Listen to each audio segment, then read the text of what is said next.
John dashes through the bustling streets of New York City, counting down the minutes until his grace period is officially over. He runs into an alley and sees the Tick-Tock Man, one of the Bowery King's spies. With time running against him, he hops into a taxi, only to be met with gridlocked roads. With a mere 20 minutes left on the clock, John opts to continue his journey on foot. Before he leaves the taxi, he hands the driver a gold coin, entrusting him with the safe delivery of his dog to the Continental. He makes his way to a library, and upon arrival requests a specific book hidden within its pages. He uncovers a secret compartment containing valuable items, coins, a marker, and a photo of him and his late wife, which he kisses. His solitude is disrupted by the looming presence of a large man named Ernest, despite John's insistence that his grace period isn't over. Ernest is undeterred by the minor discrepancy in timing. A fierce brawl ensues in the quiet library, ultimately leading to John using the book to brutally break Ernest's jaw and finish him off. However, the victory doesn't come without its toll. John is left with a stab wound on his shoulder. With the clock ticking down to just 5 minutes left, he makes an urgent visit to the doctor at his home. The doctor begrudgingly assists him, only to stop abruptly as the grace period expires. John's $14 million bounty is now active, and the world's deadliest assassins are set to hunt him down. He is forced to complete the stitching of his wound himself, swallowing some pills to ease the pain. The doctor requests John to shoot him as a way to convince the High Table that he obeyed the excommunicado order. He obliges, leaving the doctor wounded but alive, before departing to face the chaos that awaits him. John doesn't get a moment's rest before he is set upon by an onslaught of assassins, eager to claim the bounty on his head. Cornered in an antique arms shop, he resourcefully uses the collection of historic weapons to defend himself in a brutal battle involving a deadly array of antique knives. Victorious but battered, he steps out into the city streets, only to find himself pursued by yet more assassins. He leads them into a nearby stable, where he cunningly uses the horses and their lethal kicks to eliminate several of his assailants. John escapes the stable atop one of the horses, but his freedom is short-lived as two motorcyclists join the chase. In an impressive display of agility and precision, he dispatches them both while still on horseback. In response to his relentless survival, the bounty on John's head is increased to $15 million. John seeks refuge at a theater, where he is frisked and disarmed before meeting with the director. He pleads for her help, offering the cross he had retrieved from the library as a token of their shared history. She leads him backstage and agrees to grant him passage to Casablanca. To solidify their agreement and sever their ties, she brands him with the symbol of the cross. Simultaneously, a woman of mystery makes her way into the Continental. After handing a coin to Sharon, Winston is informed of the arrival of an adjudicator. Upon inspecting Santino's body, she informs Winston that he must relinquish his position for failing to enforce the strict, no-bloodshed rule of the Continental against John. The adjudicator then pays a visit to the Bowery King. Despite his claims of respecting John's excommunicado status, she informs him that the High Table's reach is inescapable. She orders him to abandon his position and leave town due to his decision to provide John with the gun used to kill Santino. Unfazed by her demands, the Bowery King defiantly declares that he cannot be dethroned because he himself is the throne.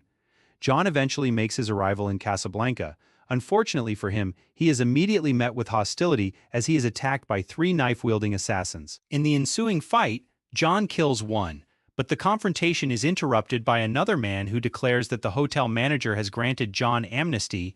Not pleased with the development, one of the assailants attempts to strike John, but he is promptly shot by the newcomer. The man escorts John to the Casablanca branch of the Continental Hotel. Inside, he notices photographs of a woman and her daughter. Suddenly, 2 aggressive dogs take up positions beside him. From the shadows, the hotel manager, Sophia, emerges and shoots him. His bulletproof suit saves him, and Sophia admits that she should kill him.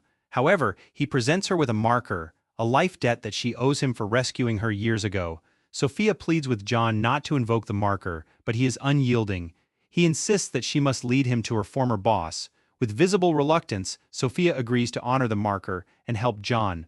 Elsewhere, the adjudicator arrives at a small sushi shop to meet a man named Zero. Recognizing the High Table's coin, Zero quickly understands the reason for her visit. He already knows about John's situation and expresses interest in hunting him down. The adjudicator tasks him with this mission, as well as dealing with those who aided John. Back at the theater, the director observes her students' ballet performance, oblivious to the slaughter of her guards by efficient and ruthless ninjas.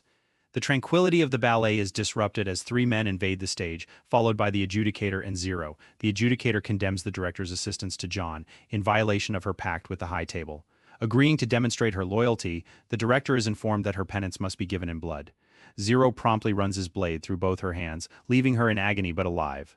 Meanwhile, Sophia prepares for a confrontation, equipping herself and her dogs with weaponry. Despite John's assurance that he only wants to negotiate with her former boss, she remains doubtful.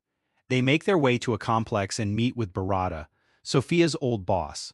John asks Barada for guidance to the Elder, the one who resides above the high table, in hopes of making amends for his actions. Barada explains that the Elder cannot be found unless he wishes to be found. He suggests John should travel into the desert, follow the stars until he is on the brink of death, and only then might the Elder reveal himself. However, before John and Sophia can depart, Barada demands a tribute, one of Sophia's dogs. She refuses, and in a cruel twist, Barada shoots one of her dogs. He hadn't anticipated the dog's bulletproof vest, though, saving it from his shot. Sophia responds by shooting Barada and initiating a battle with his guards. One of Sophia's dogs leaps into action, engaging with the enemies. After the guards are eliminated, Sophia delivers another shot to Barada's leg. The pair, accompanied by Sophia's dogs, make a swift exit, gunning down additional guards as they navigate their way out of the complex. Their destination? The desert. Deep in the heart of the desert, John and Sophia stop. With a prick of his finger, John signs the marker, thus fulfilling Sophia's debt to him. Prioritizing her dogs, Sophia gives them most of the remaining water, swilling the last dregs in her mouth before returning it to the bottle. Forewarning John that his death is inevitable, be it here or further down the line, she watches as he heads off into the endless dunes with the almost empty bottle. He alone endures the blistering sun and chilling night, traversing the unforgiving dunes. His strength dwindles with each passing moment, until finally his body gives in, and he collapses onto the sand, exhausted and dehydrated. Back in New York City, within the fortress-like stronghold of the Bowery King, a squad of deadly ninjas executes the king's guards with ruthless efficiency. Zero and the adjudicator make their way to the roof where they find the Bowery King. He proclaims his willingness to show fealty to the high table, but the adjudicator says that his opportunity has long passed. The Bowery King sends away a lone pigeon to safety, just before Zero punishes him with 7 precise cuts, one for each of the bullets he had gifted to John Wick. In the desert, a figure shrouded in a cloak stumbles upon the unconscious John Wick. Awakening in a luxuriously appointed tent, John comes face to face with the Elder, a man who has never encountered a soul as lost as John's. When questioned why he seeks life, John replies it is to remember his beloved wife, Helen. The Elder presents a choice. He can either perish in the desert or reclaim his title as the Boogeyman.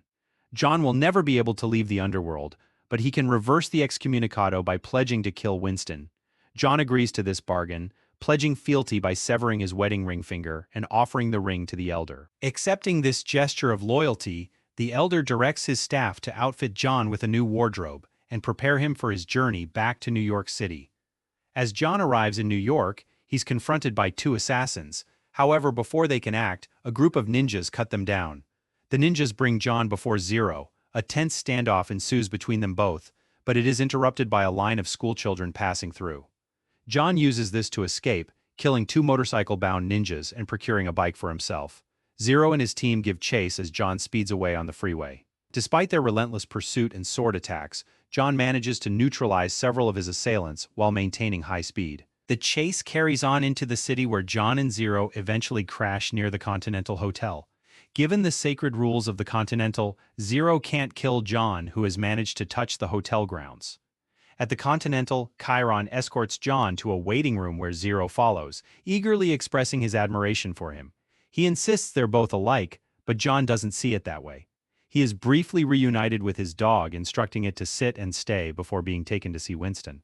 He is taken in a special glass room, utilized when one needs to see if their adversary is hiding weapons. Winston knows John has been sent to kill him and admits that he'd prefer to be killed by a friend, but he presents John with an alternative. He could follow through with his orders and eternally be the feared boogeyman, or he could choose to defy the high table and die as the man his beloved wife knew and cherished. The adjudicator arrives to discuss Winston's decision to step down. Unyielding, Winston refuses to abdicate his position. She inquires if John intends to carry out his mission to kill Winston. He too declines with these refusals. The adjudicator announces the deconsecration of the Continental. Business, including violence, is now permissible on its premises. Winston and John are now open targets, and a squad of the high table's finest enforcers are en route. Anticipating the impending chaos, Winston reinstates all of John's privileges, noting the necessity for a substantial arsenal. In the armory, John is briefed about the high table's improved armor, prompting the armorer to recommend a more potent caliber of ammunition. As the battle nears, Winston takes refuge in the armory safe, leaving John, Sharon, and a few dedicated men to hold off the High Table's impending onslaught. The High Table's forces are heavily armored, forcing John to engage them at close quarters. Meanwhile, the adjudicator contacts Winston, questioning the longevity of his defense.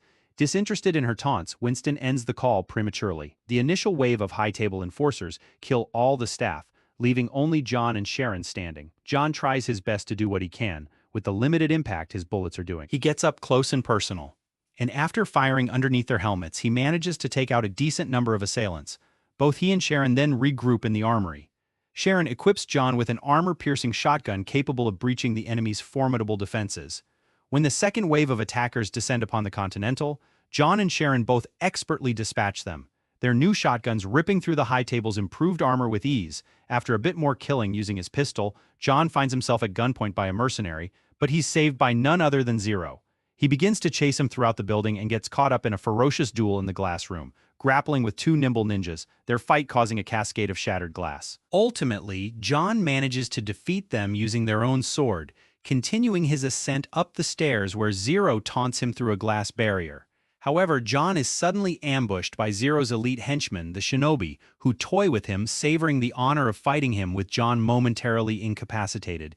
The Shinobi joke around and even help him back up. They laugh at how slow he's gotten and about his laziness due to his recent retirement.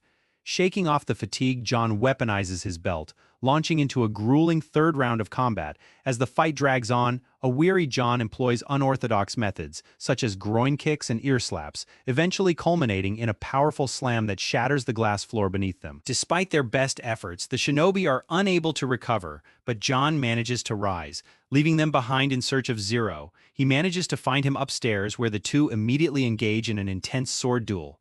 The fight goes back and forth for quite some time, but John, using Zero's own disappearing trick, gains the upper hand, mortally wounding him with a swift sword strike through his chest. Exhausted and injured, both men sit together as he's bleeding out. Zero talks about the thrill of the fight, assuring John that he will catch up.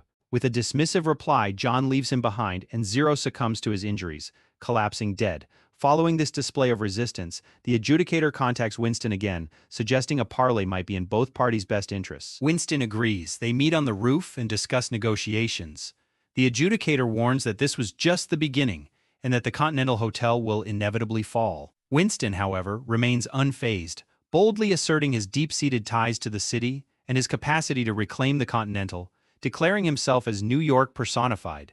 John makes his way to the rooftop where the adjudicator, in an unexpected turn of event, interprets Winston's display of force as a demonstration of his loyalty to the High Table. She reinstates the Continental in his position as its manager, but she also insists that something must be done about John Wick. Winston takes action by shooting John multiple times. The force propels him backwards until he plummets off the roof, tumbling down multiple structures that somewhat cushion his fall. The adjudicator, appeased by this turn of events, makes her exit. However, her satisfaction is short-lived as upon re-entering the Continental, she is informed that John's body has mysteriously vanished. Winston, equally alarmed, agrees that they cannot afford to have a vengeful John Wick seeking retribution. Quietly, he utters the phrase Baba Yaga, acknowledging the legendary reputation of their new adversary.